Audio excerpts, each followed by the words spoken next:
With less than a week left until the Duchess of Cambridge unveils her garden design for the Chelsea Flower Show, it's time for the final touches to be made. Over the past few months, Kate has worked with the Royal Horticultural Society and Davis White to produce the plot for the annual gardening event. Today, Kensington Palace shared on Twitter previously unseen pictures of the mother of three preparing a landscape design.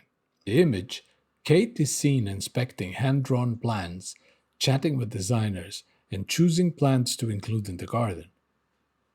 The tweets reveal that in the lead up to the show, the Duchess has been very hands on and visited plant nurseries, suppliers, and specialist craftspeople. Kate's garden design, called the RHS Back to Nature Garden, is set in a woodland and hopes to be the space where families and communities can connect with nature. There will be a stream and treehouse complete with a swing seat so that children can play while visiting the garden. The Duchess also wants to highlight how being active in nature can positively impact physical and mental health in her garden plan.